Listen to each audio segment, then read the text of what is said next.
This panel is a crossfire exchange on the use of force to stop genocide, and you'll see behind me some images of what is probably the most recent and ongoing genocide where there is a lot of talk about the use of force, and that is the situation in Darfur. Hopefully that's one of the themes that's lingering in the background of the discussion today. Let me introduce the chair of this panel, Melissa Waters, who is currently a visiting professor at Vanderbilt. Her home institution is Washington and Lee Law School, but she, like President Barbara Snyder, began her academic career teaching right here at Case. She also worked previously at the State Department as the senior advisor to the Assistant Secretary of State for Human Rights, Harold Koh.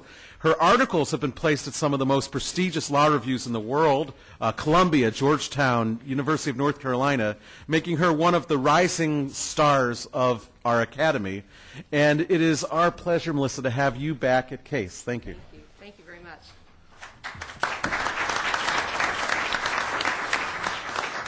Thank you, Michael. Well, as Michael said, I began my career here at Case Western, and so it's a particular delight to be back here amongst my old friends. I can say quite honestly that I feel tremendously fortunate to have begun my career here. I cannot think of a kinder, more gentle place to begin one's academic career, and I had the great pleasure, particular pleasure, to work with Michael for 2 years after he arrived at Case several years back. And again, can't imagine a more supportive, more wonderful senior colleague. I still think of Michael as my role model for what a law professor and a member of an academic community should be like, aspire to be like him. So it's a great pleasure to be here.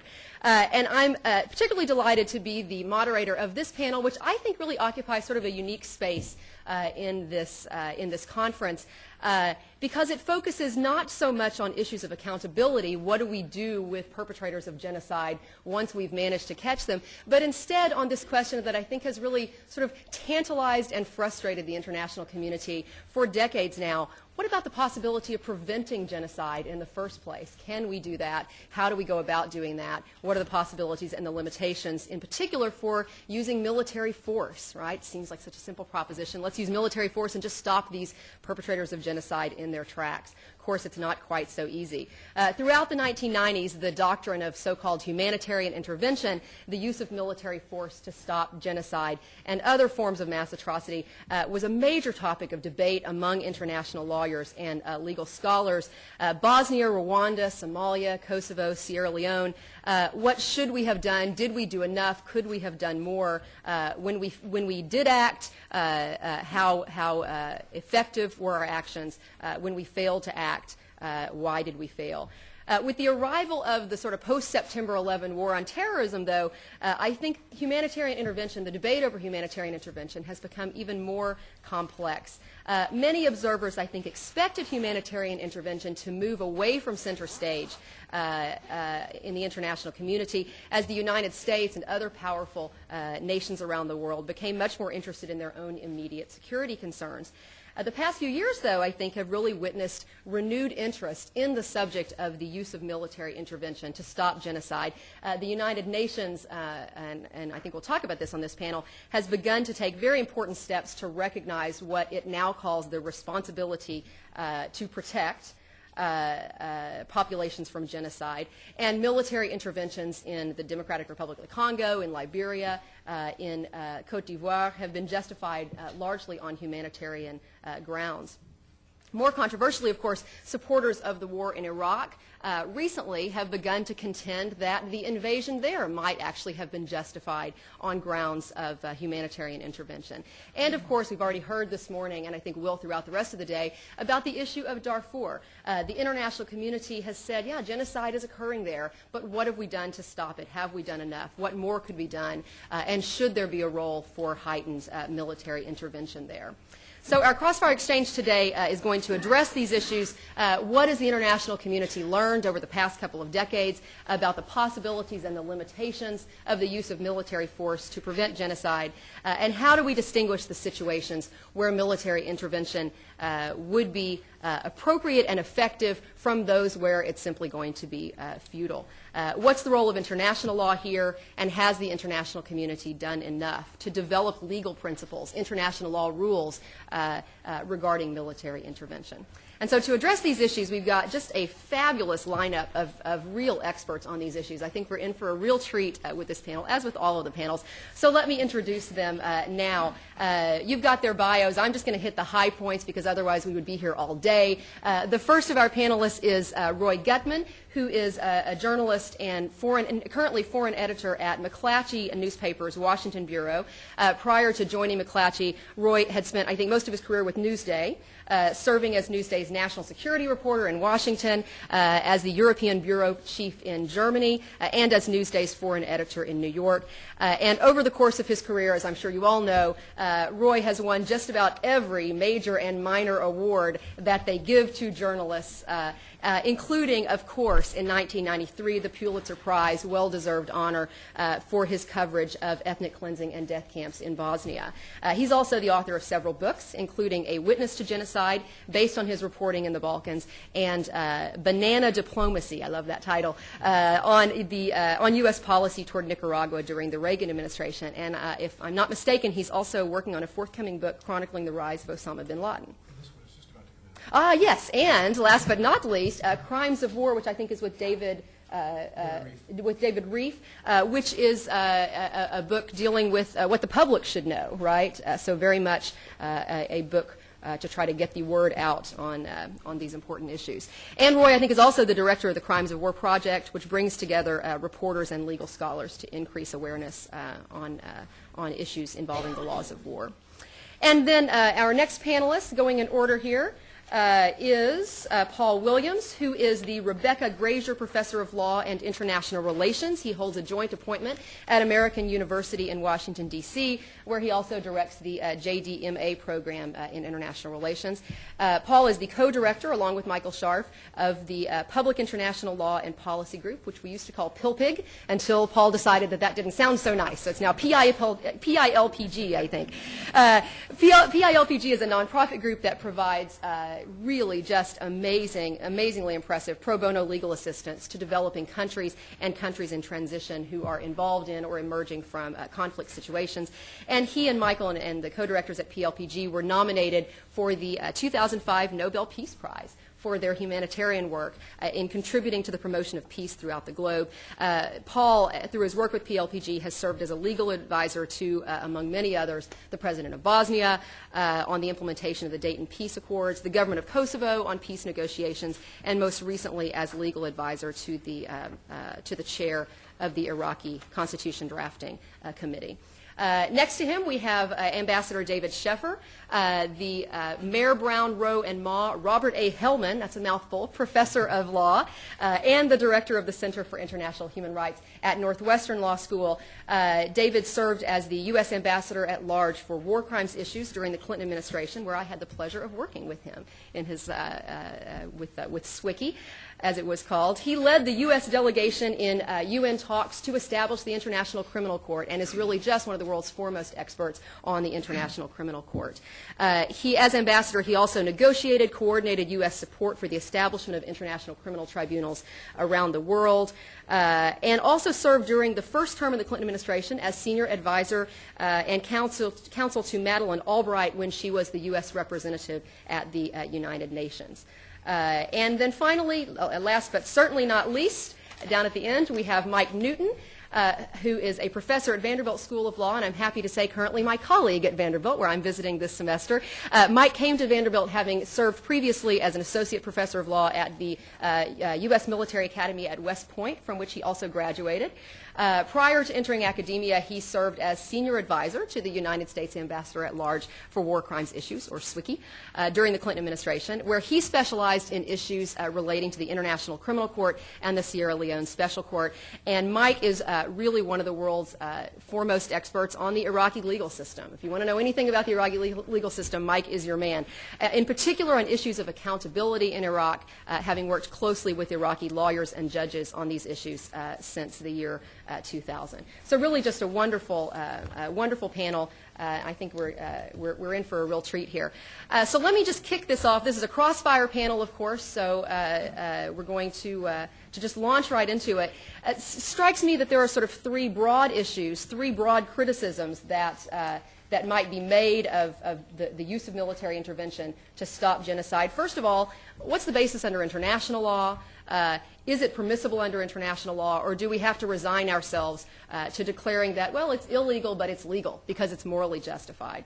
Second, does military intervention to stop atrocities work? And third, what about specific examples? Can we take the broad legal concepts that the UN and others have developed regarding the use of humanitarian intervention, and can we actually apply them in any practical way to specific situations in Darfur or Iraq, that sort of thing? So let me kick off the panel with the question of whether military force to prevent genocide is justified under international law. Can we find a basis in international law to justify humanitarian intervention? And let me start with you, Mike Newton. My understanding is that the UN Charter says there are only two acceptable kinds of the use of force. One, of course, is if the Security Council authorizes it under Chapter 7. The other is self-defense under Article 51. As far as I know, neither one of those humanitarian intervention falls under neither of those categories. So where do we find legal justification for this principle? Well, it doesn't quite say that. That's the way we've interpreted it and applied it in practice. The presumption is, and we take for granted the familiarity with the responsibility to protect, that we need to find a mechanism within the context of international law, which is the basis of your question, to have normative regularity that tells us when and how and what are the legal constraints. The disconnect is between the normative regularity that we've developed with regard to the actual substantive crimes. Right now we have a substantive database of crimes that we can say. Now the disconnect is in terms of appropriate and effective prevention and mechanisms to address and prevent those crimes and repress those crimes. There's a normative disconnect. The one biggest place in the Charter that I think is currently unexplored is Article 25. In practice, Article 25 clearly says that all nation states have the legal obligation, not just right, but obligation, to accept and implement the decisions of the Security Council. Well, if you go back to Resolution 1674 and the other language and responsibility to protect, the Security Council has an affirmative obligation to specify clearly when crimes against humanity, war crimes, and genocide are occurring, and to urge states to take measures to repress and address them, both at the preventive and the responsive stage. Well, if you take Article 25 seriously and follow it through to its logical conclusion, then states have a unilateral authority to then take action based on that specific finding of the Security Council, with or without a specific mandate to intervene. Article 25 says it on its face. That may be controversial in practice, but I think as long as you're restricted to a comprehensive multilateral system, it becomes restrictive, and in practice, if you're, as you posited, the goal is appropriate and effective, I think that relying on Security Council specific mandate every single time is not effective in the long term. David Sheffer, would you agree with that? Would you find Article 25 to be a basis for humanitarian intervention, or would you look elsewhere?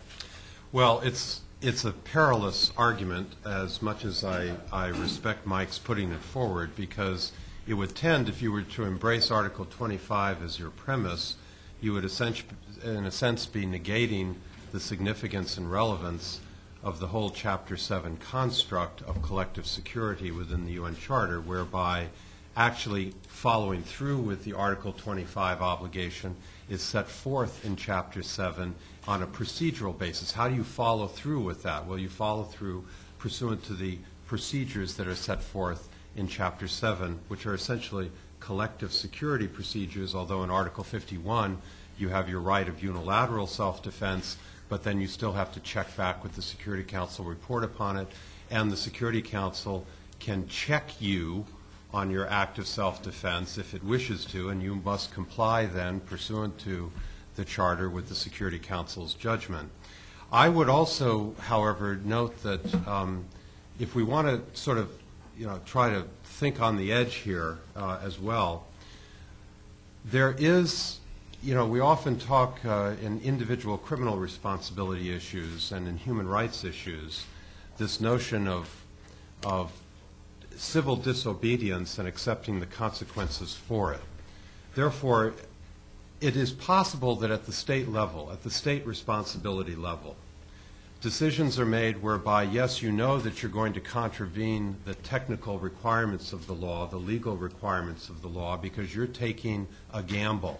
You're taking a gamble that genocide may occur and needs to be prevented, and you're going to take the gamble to react to that and take a step in order to follow through on a preventive measure, because on the one hand, you're weighing your Article 1 Genocide Convention responsibility against your UN Charter non-use of force, and you've got to gamble. When you take that gamble, there can be at least two outcomes. One, you may realize the acquiescence of the international community in your gamble, and there's no real legal consequence for you as a state with respect to that. The interesting twist now in the 1990s and early 21st century is that the state may avoid responsibility, but the individual leader may get trapped with it in a criminal responsibility. So it's a little dicey.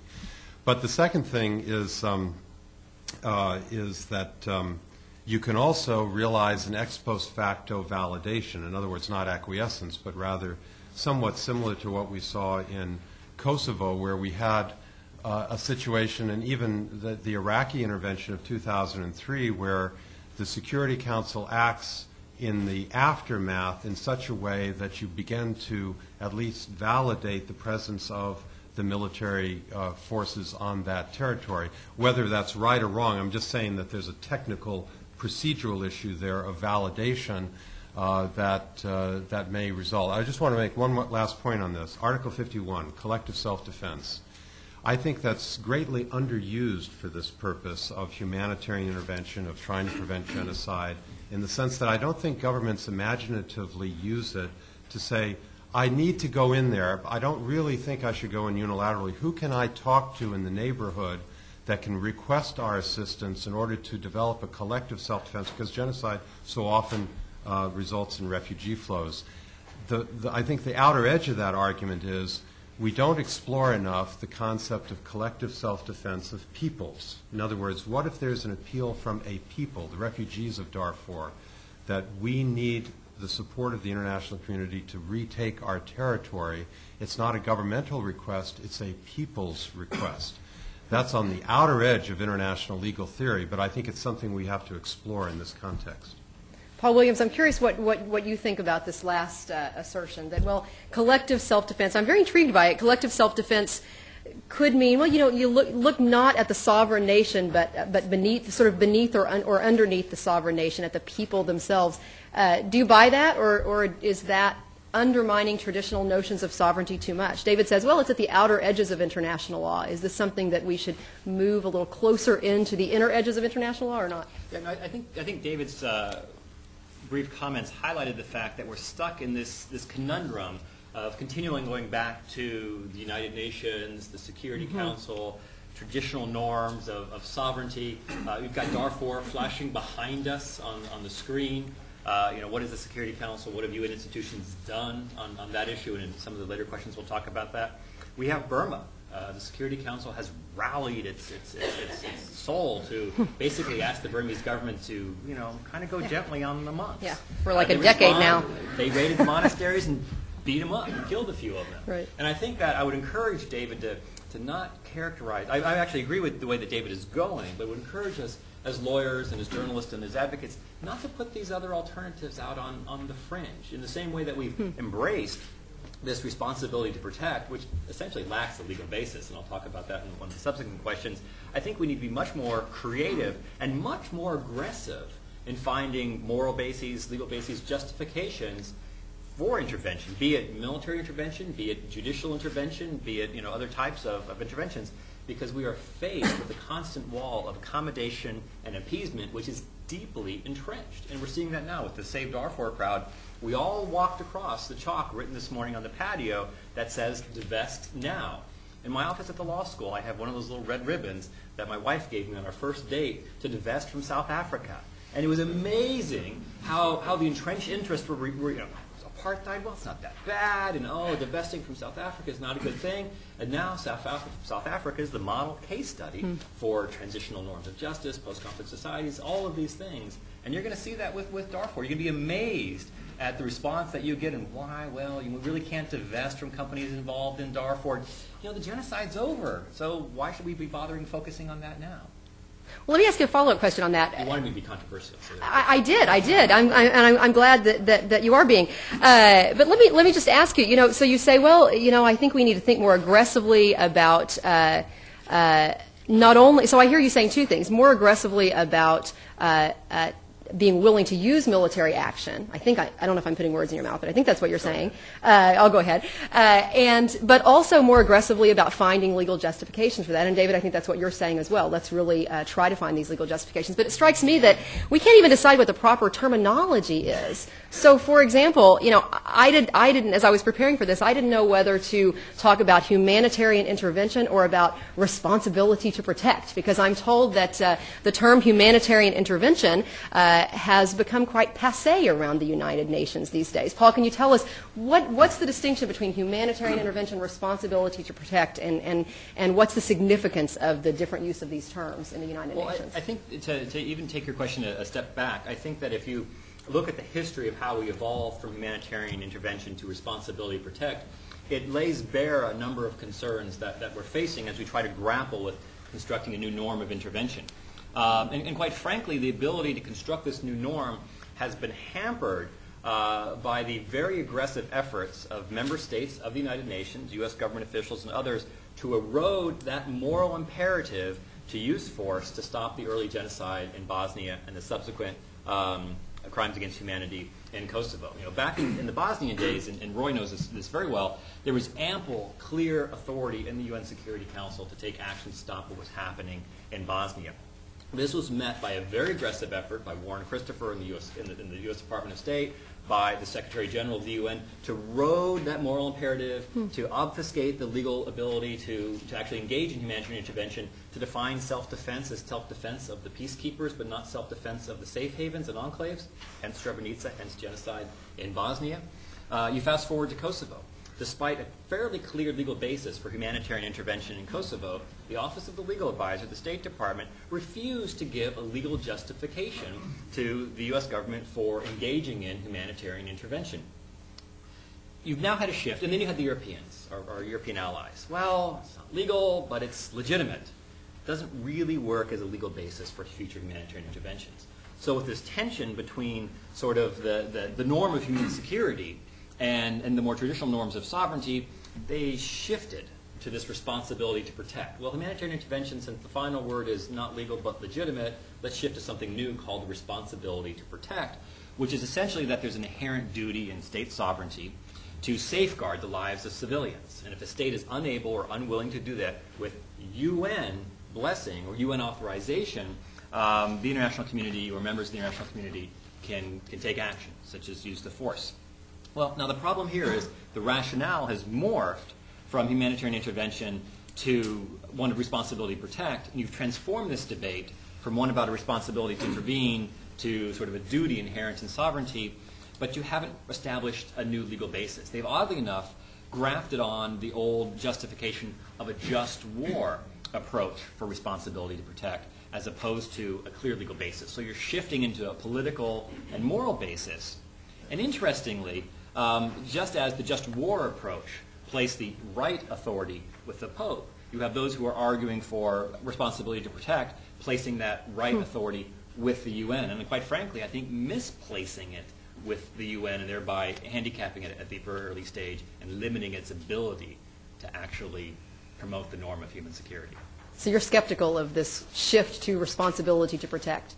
It's essentially a shell game without dealing with the underlying reluctance to protect, to use interventions, military or judicial, to promote and protect human security. Responsibility to protect is a shell game. I'm curious, let me throw that open to the other panelists. Anybody want to quibble with that? Roy Gedman, please. Well, not so much the responsibility to protect, but just the some of the discussion, it seems to me, where it sounds like we're looking for, there's a desire to intervene and we're looking for a legal justification.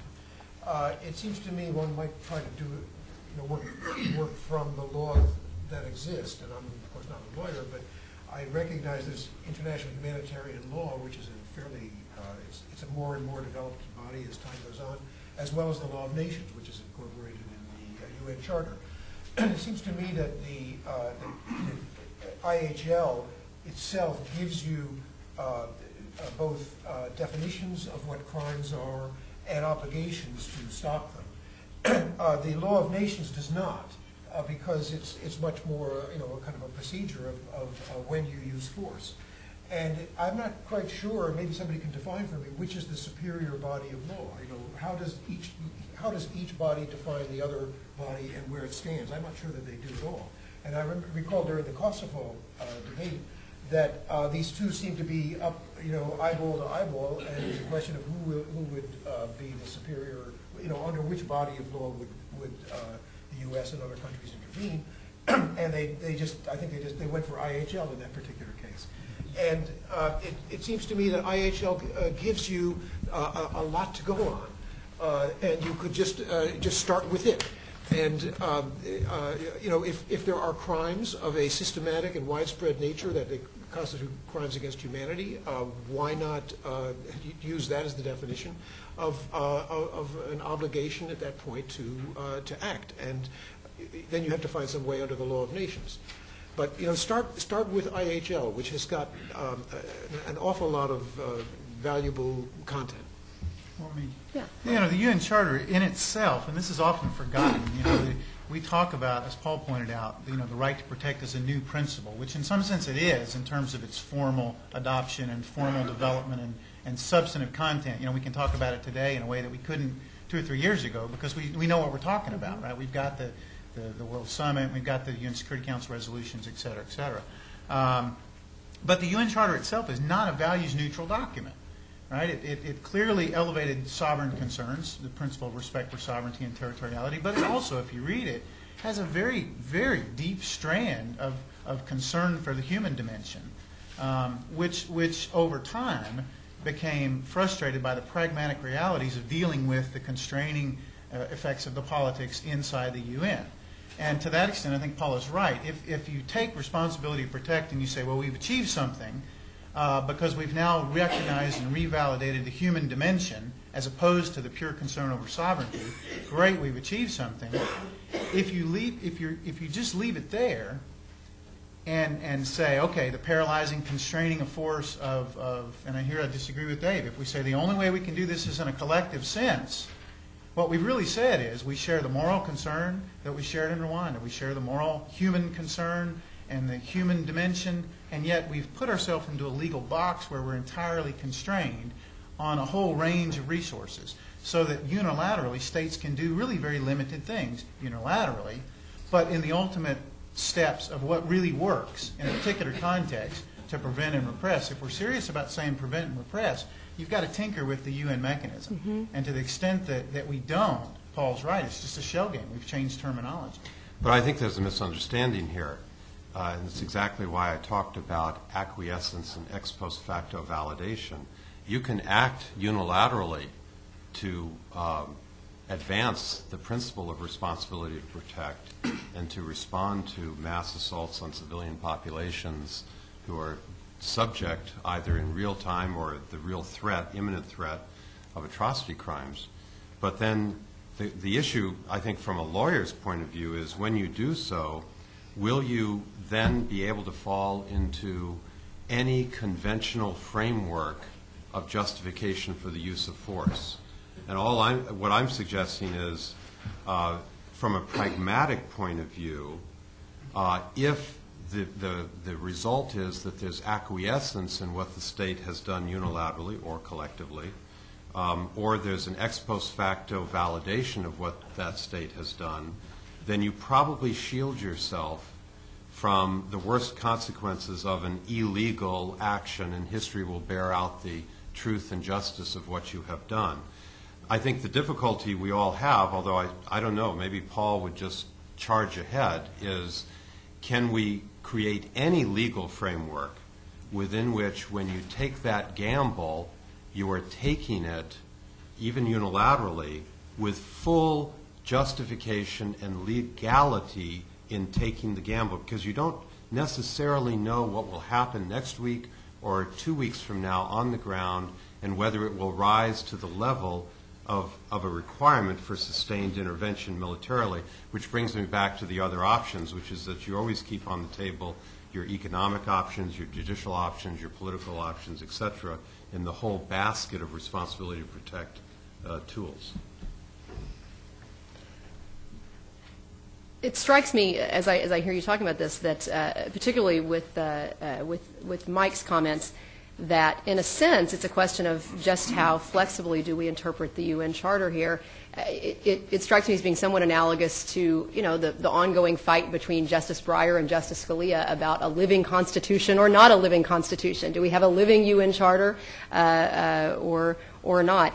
Let me move on, though, and talk about, in practical terms, even assuming that we can find a legal basis for the doctrine of, I suppose now, responsibility to protect rather than humanitarian intervention in broad terms, how much has the international community learned over the past couple of decades about the use of military intervention as a weapon or as a tool to prevent genocide?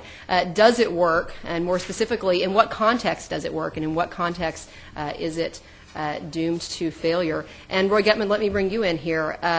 Have we learned anything from the past 2 decades on these issues? For example, how long do we seek the use of peace talks to stop atrocity crimes before employing military force? Have we gotten any better at knowing when's the sweet spot? When is the appropriate moment to intervene?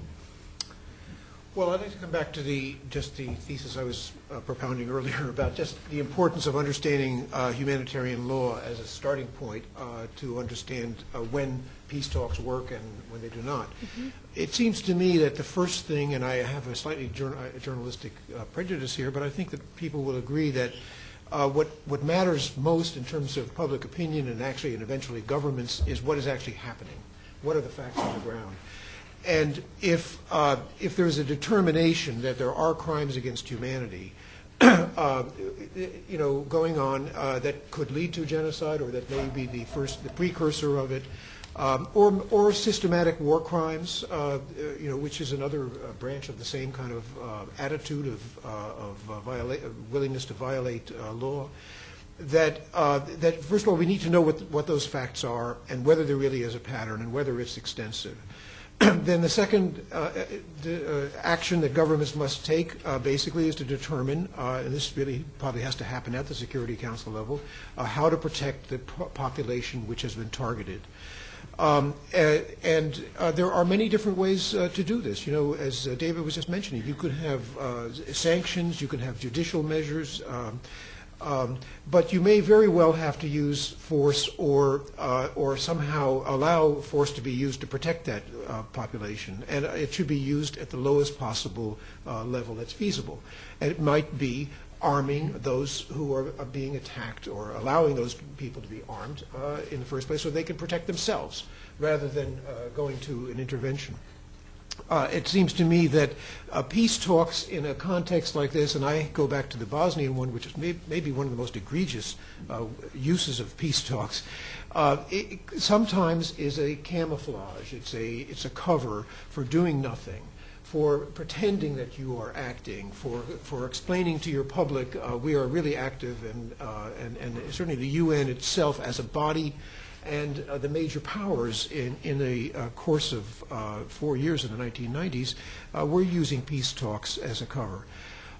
It seems to me so, and this is deceptive, and it's rather hard even for us, the most critical journalists out there, trying to determine what is really going on in the talks, because we don't know the big picture. We only know what they're telling us and what the different sides are telling us, and it's rather hard to reach a judgment. But peace talks, I don't think on the whole are going to stop atrocities. Any government that decides it's going to break laws and do it in a systematic way is doing it for its own agenda. And peace is not the issue. Governments which commit these crimes tend to be the stronger party, for one thing. And they don't, and they're not going to be curbed, over some negotiation with the victims. It's just not going to happen. So, essentially, peace talks are probably a diversion. And I would come back to the point that what matters here most is what is happening on the ground. What are the facts? When Sharif Bassiouni and the Commission of Experts started assembling material on Bosnia, for example, I think that was an invaluable exercise that allowed everybody to recognize the facts.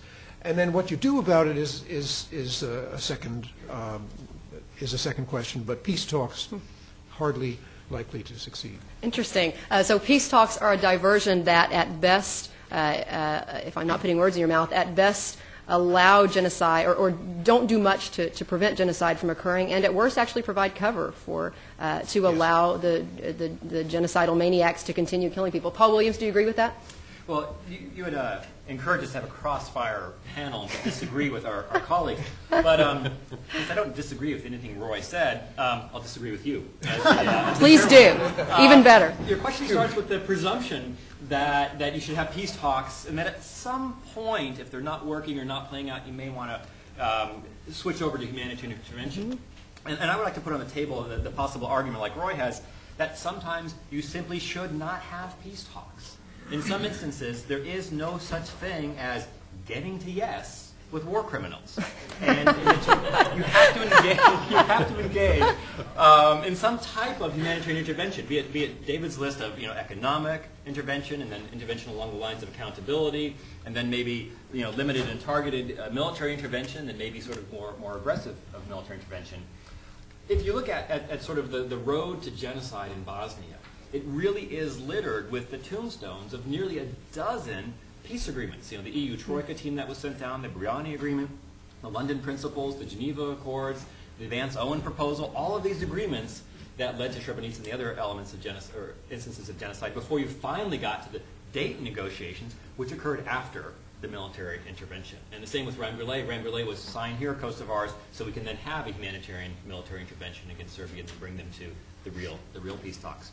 Some of the concerns that I would like to emphasize that Roy had pointed out is there is this theme. We're sort of putting responsibility to protect, humanitarian intervention out there. That will be met with mediators saying, whoa, whoa, whoa, I'm saving lives. We need these negotiations because we're saving lives. Irresponsible talk of the use of force, economic sanctions, it interferes with my ability as a mediator to save lives, which then can tend to slippery slope into accommodation. We need to accommodate the interests of all of the parties. We need to accommodate the interests of the aggressor party because they're the strongest party, which then slowly slips into appeasement and some may argue even complicity. And stepping out of my words and using someone else's words, there's a lot of information out there now from a former senior official in the tribunal about the possibility of an immunity deal between U.S. government officials and others and Karadzic and Mladic that they had worked out with Milosevic, which dramatically undermined all of the things that those of us in this room are working for accountability, never again, accurate historical record. I don't have any information on that, but there seems to be a lot of information out there. The journalists will help bring that along, about whether there was a deal as part of the peace talks to grant essentially immunity to Karadzic and to Mladic. And so those are my concerns with, yes, sometimes you need peace agreements, but don't assume that you need a peace negotiation before you can look at these other elements. Maybe you need military intervention first. In some instances. We can talk more about Darfur maybe in the Q&A. Yeah. So I see we have Tripoli negotiations. Genocide is cruising right along in Darfur. We're going to have Tripoli negotiations. So I see we have a couple of steely-eyed realists on the panel. I'm curious whether we have a full panel of steely-eyed realists on these issues. David? Well, I'd like to join that crowd because I'd like to just bring the pragmatic reality. When you're sitting in the State Department dealing with these issues, and Paul was there, obviously, and so was Mike, there is an enormous amount of pressure at that table up on the 7th floor. It's usually the Deputy Secretary's conference room, where you sit there with your colleagues from the political bureaus and the other the political military bureaus, et cetera, of the State Department. And if you walk in and try to make the case that human rights or the survival of this population is at stake and we need to act very unconventionally within the next 48 hours or else we're going to lose it, you will get the response that Paul is talking about. The whole political bureau apparatus will come down on you like 20 elephants, and they'll say, wait a minute, now we've had a peace process going, we're talking to the parties, we've got feelers out, we're going to do this and that. That's exactly what we saw happen, I mean, not quite that dramatically, but I can remember those key months in 1994, January, February, March, leading up to the Rwandan genocide, where everyone in that sort of cocoon of discussion was banking so much on the Arusha peace process and not really looking at what all these other signals were, because there was such enormous hope but also sort of comfort in the peace process being the answer and nothing else. It was very conventional, and they love to bring conventional points to the table and prevail. Well, times 4. I mean, I'm a pragmatic guy. Except I want to take it to the next order of magnitude of difficulty, right? David focuses on the interagency process and on just what you will hear in discussions. Realize that we live in a world where the kinds of people who are predisposed to commit these crimes, the regime elites, who have the institutionalized systems of oppression that are necessary to commit those crimes on a wide-scale societal basis, those are really the paradigms where we're talking about these kinds of things. They're not isolated, sort of limited instances. Those are precisely the kinds of people who will sometimes say verbally, we don't care what you do or say in a collective diplomatic setting. This problem is closed. This discussion is closed. And if they don't say it expressly, they will say it with their actions, right? You can pass all the resolutions you want. If you're limited to the constrained collective mechanism operating on consensus and the niceties of diplomacy, that's wonderful for you. I don't care because I have other interests at stake. If we're limited to that regime, then what we've done is we've built in a system of paralysis and a system of recrimination and a system, as we've seen in practice, this is Roy's point, that doesn't work. So we really can't have it both ways. I want to move, since we're nearing, I think, the end of our time for the crossfire itself. I want to move to talking specifics. The question of the day, I think, one of the most crucial questions of the day for humanitarian intervention. What about Darfur? What have we done right? What have we not done right? What's the role for military intervention in Darfur? And I'll just throw that open to any member of the panelists who'd like to answer it. Deadly silence. I'll go ahead and answer what we've done wrong, and then we let the Paul, tell us, what have we done wrong? In the old days, the word genocide used to mean something, and in the sense that David had talked about, that the Seventh Floor and others in the Balkans crisis would go out of their way not to use the G word, because then that would imply some obligation to do something about it. And I guess I've been surprised at the sort of slippage of that moral imperative. We have a situation where the former Secretary of State, the U.S. government, has said there is genocide occurring in Darfur. Okay, what's next on the agenda? Let's move on to the next. Oh, is it Thailand or is it Russia? It's sort of, there was a sense that simply calling it genocide constituted action was enough, and it was enough, and there was no sort of clamor for follow-on as to sort of what to do next. Also, I fear, and this is something we should be very, and I'm reluctant to say this in this crowd, but we should be very careful about how the institutions that we create, or many of you dedicate your lives to creating, are used to further erode that ability for some type of intervention to stop the genocide. And here I refer directly to the International Criminal Court. Okay, Colin Powell calls it genocide, and it's no longer the U.S. government or the State Department, it's Colin Powell called it genocide. And then the Security Council referred the matter to the ICC, which has investigated both sides, because you have to have a level of all sides are responsible, moral equivalency here, so there's not too much pressure to intervene. Okay, we've dealt with that issue. It's now a justice issue, not a humanitarian intervention issue. We've put it off to the ICC. I think the ICC has allowed itself to be used in that fashion and hasn't sort of taken on. It's been timid and tardy, just as the Yugoslav Tribunal was timid and tardy, in trying to seek to use the mantle of justice to prevent or to stop a genocide. And even now we have this very strange, and I've been trying to work Chris Joyner over to ask his panel this afternoon about this. There is the mantra that, well, there may have been genocide in Darfur, but it's ended. And we're doing some legal work on this, and we've had difficulty finding an answer to the question of, well, when does genocide end?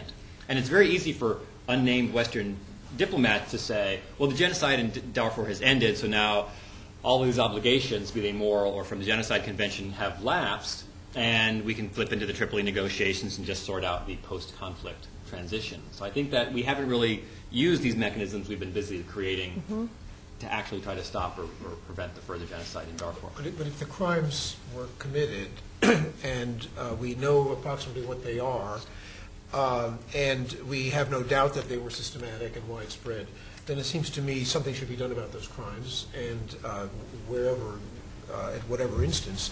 You know, the ICC was actually a very useful body here. I was puzzled about when the administration decided to call this a genocide. I mean, whether they actually had the facts together that showed it, or whether it was a reaction to an unusual coalition that was constructed of their own inner core of constituents, namely the conservatives, as well as you know, then a mixture of a whole bunch of others that came together in a fortuitous way, because they didn't seem, as you say, to have much conviction to do anything next. But I will say this: you know, we're talking about how things went wrong, and they certainly did. I think, on the other hand, one of the most interesting facts about Darfur is that, and it shows really what happens probably in most every genocide, is that there's usually some outside party who is supporting the perpetrators in some way to give them enough comfort zone that they could just continue with impunity. And in this case, it seems to have been Malaysia to some extent, which was buying their oil, and certainly China, which was investing heavily and expanding. Well, you know, this may be maybe we can chalk up one for diplomacy or whatever, but certainly the Chinese changed their tune. And they went into the Sudanese and demanded, in some form or other, that they accept the International Peacekeeping Force. We had a reporter in Darfur about 6 or 8 weeks ago. It was just about the time of this agreement. No, I can't say that the atrocities have ended or that the the torture of the civilians has ended.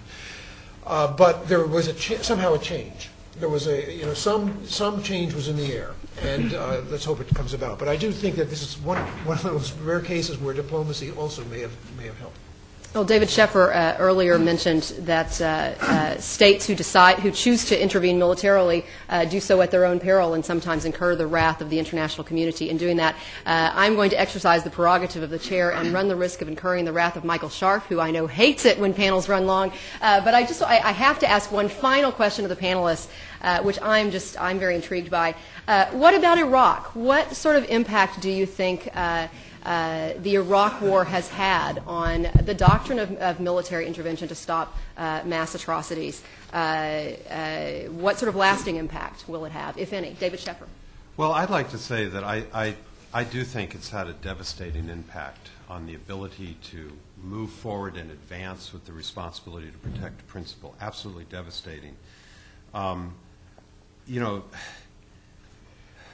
there has been an ex post facto rationale put forward that our intervention in Iraq had a lot to do with stopping the heinous character of Saddam Hussein's regime and, of course, the massive body of crimes that were committed by that regime. The record, of course, shows quite a very different story. That rationale was not advanced prior to March 2003. It was a WMD rationale. Everyone knew the politics behind that. And it became a convenient rationale in the aftermath as the first rationale collapsed. But the problem is that by using that rationale now, Iraq is such a tainted example of military intervention because of the manner in which it has been managed since the invasion that no matter how you might logically or academically argue that somehow we are achieving a humanitarian purpose in Iraq at this time, I think the world community is left with a very scarred impression of what our intentions were and what the consequences are of a military intervention. I'll just close this point by saying that whenever we talk about Iraq, we always have to say, well, you know, we are where we are now. Whatever the mountain of catastrophe is, we can analyze that at some point. Now we're supposed to move on from one catastrophe, hopefully not to another. And I would simply suggest that this is a huge issue now in terms of how we plot our strategy forward. if we were to withdraw, there is the possibility of an even larger degree of killing and of atrocity crimes in Iraq. We have to recognize that. And the issue is it not our responsibility to deal with that issue in any strategy that is put forward? And what I have been advocating is, yeah, we've now got to go back to the international community, to the UN, and work through a methodology for how to deal with this situation. Despite all that's occurred up to this point, there is a clear responsibility not to let Iraq fall into total abyss. And we've got to plot our own strategy with that very much in mind.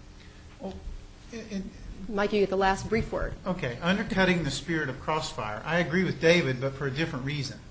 Right, if you take Iraq in the big picture context, what you have is a long series of very well-documented atrocities. I mean, massive scale, right? Lots and lots and lots, and the U.S. government documented, other governments documented, and to correlate with that, you have precisely what the responsibility to protect talks about, collective mechanisms, right? Lots of debate in all the UN organs and in Security Council, Security Council resolutions from here to the back of the room, completely ignored. And in fact, David's right in pointing out that a priori the humanitarian motive was not really credibly raised and argued by the administration. To me, that precisely points out the exact gap that we're talking about, right? That's an indication of how incredible that motive would have been under the current regime, and despite all the documentation. And the reality is sovereignty means something. And if, in fact, the responsibility to protect is posited as a sovereign obligation on the part of the state, well, conversely, when the bodies respect with the authority for implementing the compliance with those norms, sovereignty creates an obligation. It also creates the risk, the very real risk, that in not complying with that legal obligation, you run the risk of having it enforced upon you. Mm-hmm. And we are in a world today where we're paralyzed by inaction, where we can talk about it as a moral esoteric principle, but as a pragmatic reality, we're a long ways from where we want to be in terms of effective implementation. And I think the very fact that that wasn't raised as an a priori justification for Iraq in the clear face of what was the largest scale of atrocities, makes the pattern of activities in Darfur. It's a microcosm of that. I see Michael stalking us, which means it's time to turn it over to Q&A. Please, any questions for this wonderful panel? Yeah, over here. Top of the room there. I'd like to, if I could ask the panel your opinion on a current situation in Zimbabwe. And although perhaps not legally defined as genocide, certainly is defined in massive atrocities using kind of unique policies of Robert Mugabe. And yet, from the international community's perspective, it seems to be kind of a deafening silence about what actions should be taken. And in fact, it's not been mentioned at all. And I would just like to place that to the panel to see, well, what is our responsibility in preventing these atrocities? Do you want to go first? Well, I can say something about that. Again, I've had one of our reporters was in Zimbabwe, and in fact, in the previous job I was in, I sent a reporter into Zimbabwe. And so I have some idea of the facts on the ground. And I cannot tell you from the reporting of two separate people, plus an awful lot of other things I've read, that there are massive atrocities going on in Zimbabwe. What we do have there, clearly to my mind, is a tyranny of a political sort, where opponents are political opponents are jailed and tortured and mistreated, and maybe some have died in the course of the confinement. Of a totally incompetent government, which is impoverishing what was once one of the richest countries of Africa, and is totally disdainful of every other of all the rules of let's say just the Universal Declaration of Human Rights, which President Bush has been citing the other day. My take, again, I'm just going to give you a pragmatic judgment, is that until you have a clear and well laid out evidence in some kind of a record of crimes, of crimes against humanity that might presage genocide, it seems to me one should not, as the international community, actively pursue the possibility of an intervention. I think you should try everything short of it. And one of the best ways is simply to look. A lot of things are going to have to happen within the country. Zimbabweans themselves are going to have to find some way to change or affect their government. Every country has its internal struggle at some point, and I don't think that one should wish to have international intervention here, there, and everywhere. We have to draw a line somewhere. And so my line is the lines that are drawn within humanitarian law. Crimes against humanity, genocide, systematic and widespread war crimes. And if you don't have those, in a really clear-cut way, then I think we should look for other means. Can I?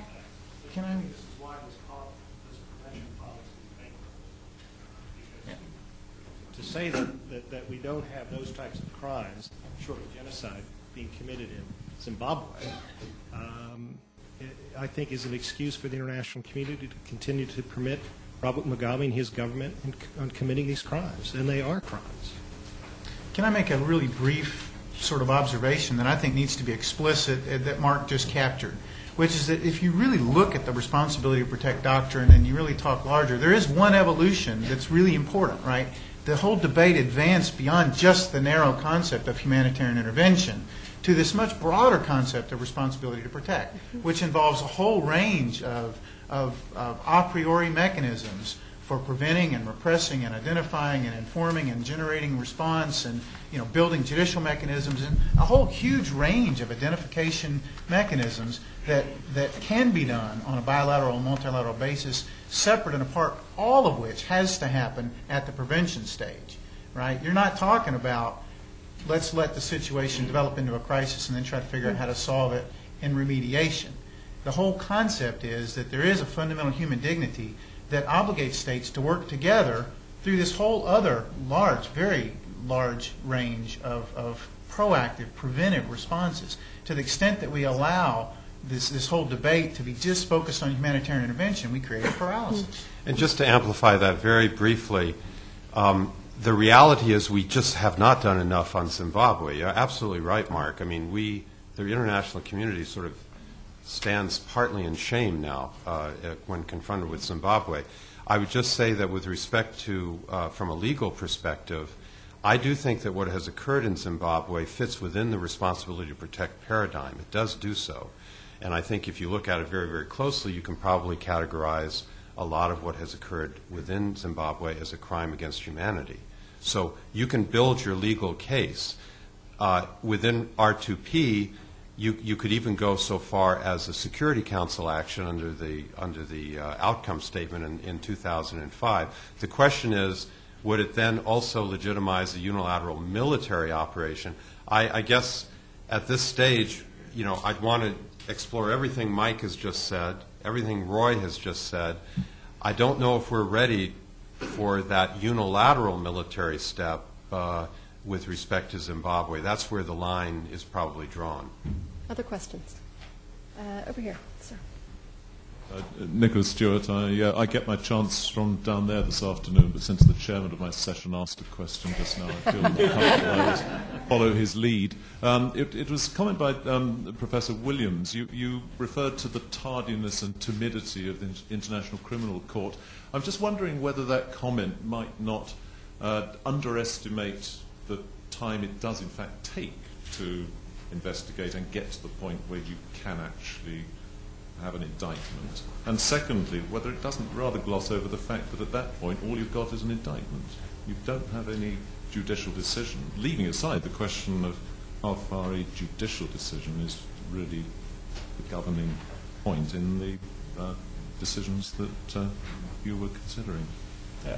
Well, that's important. There is a distinction between an actual indictment and a conviction. From your bio, you represented Krajcik, right, in defense?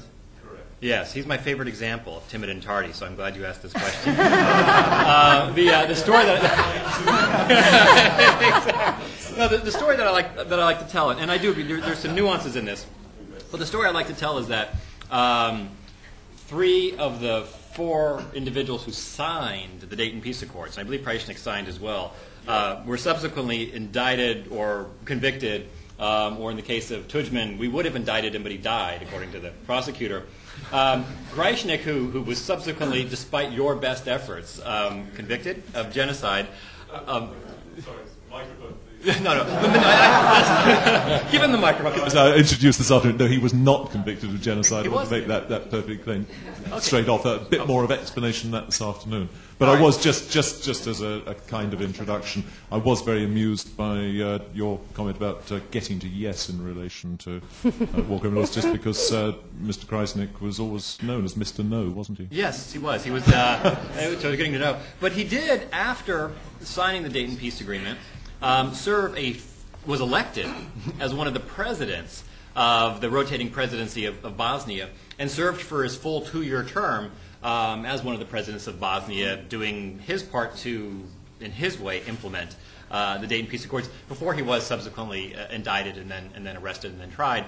And so one of my concerns about the nature of the mechanisms that we create, they sometimes tend to be very slow.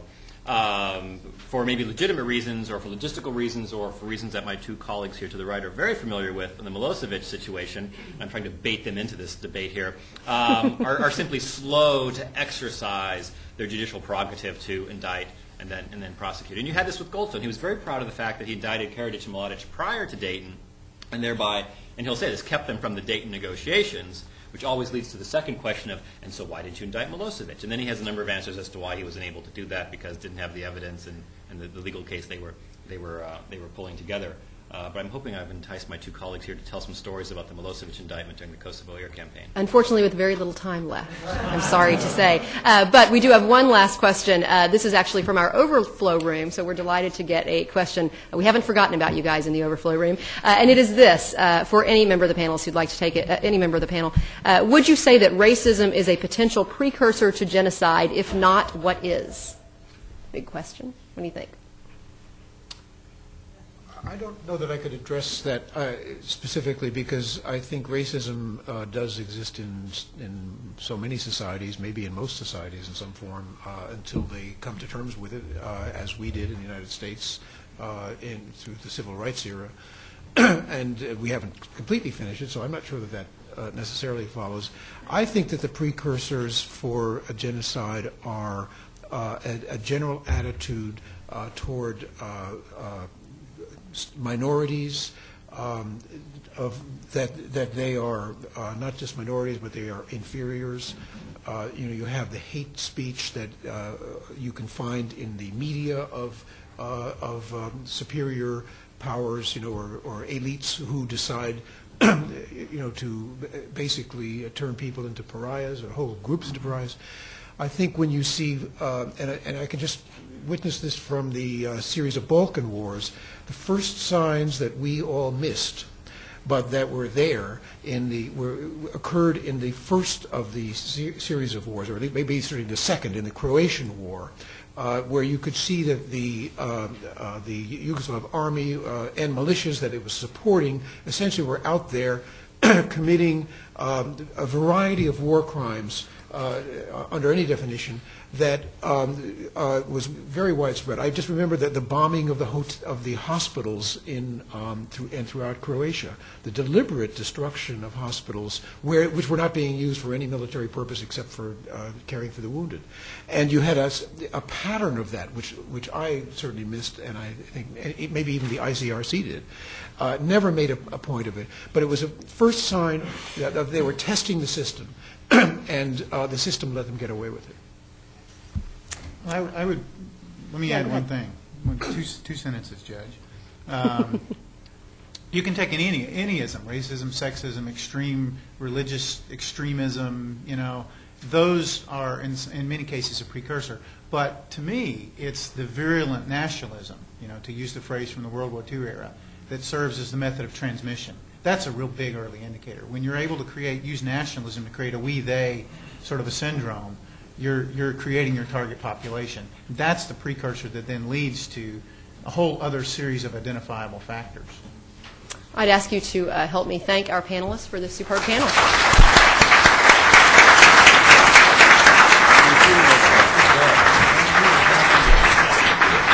Thank you, Melissa, and this wonderful Crossfire panel.